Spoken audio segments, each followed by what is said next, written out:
All right, thank you, Ben. Day 2 of the federal government shutdown, a shutdown that could last into next week because Congress has adjourned for the Jewish holiday of Yom Kippur. Central Georgia leaders are facing the harsh reality this shutdown might last longer than expected. Warner Robins Mayor LaRhonda Patrick says the city is not experiencing any project delays or effects due to the shutdown right now. However, she says she knows much of Warner Robins' economy depends on the base, so they're planning to help people out. We are relaxing some of our policies when it comes to the payment of utilities fees. For individuals who are late or not able to pay because of the federal government shutdown, they will not be impacted.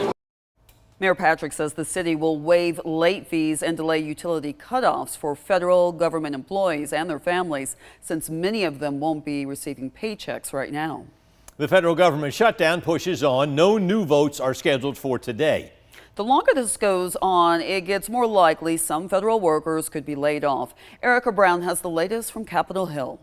The deadlock over federal funding continues in Washington on day 2 of the government shutdown, with the White House saying no negotiations are scheduled. We haven't wanted to negotiate. We just want to keep the government open. That's been the Republican and the Trump White House position since the very beginning. The Democrats are holding firm on reversing cuts to Medicaid and extending subsidies for the Affordable Care Act, which are expiring at the end of the year. This is a now thing because those premiums are hitting on November 1st, when that market opens up. No votes are scheduled in the Senate today in observance of the Jewish holiday Yom Kippur, but they will vote once again on Friday on a short-term spending bill to fund the government through mid-November. I realize that my Democrat colleagues are facing pressure from members of their far-left base, but they're playing a losing game here. President Trump is now moving ahead with plans for cuts, writing on social media that he is meeting with his budget director to determine which, quote,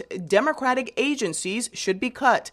In a call with Republicans Wednesday, the White House also warned mass layoffs could come soon. It's likely going to be in the thousands. It's a very good question, and that's something that the Office of Management and Budget and the entire team at the White House here, again, is unfortunately having to work on today. The union representing federal workers is suing to stop the layoffs.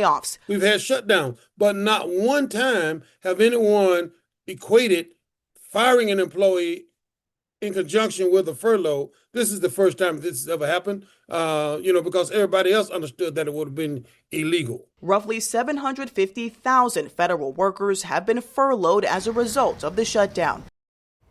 The Office of Management and Budget dismissed the union's lawsuit, calling it, quote, frivolous, and claiming it was filed in order to bolster the Democrats' arguments.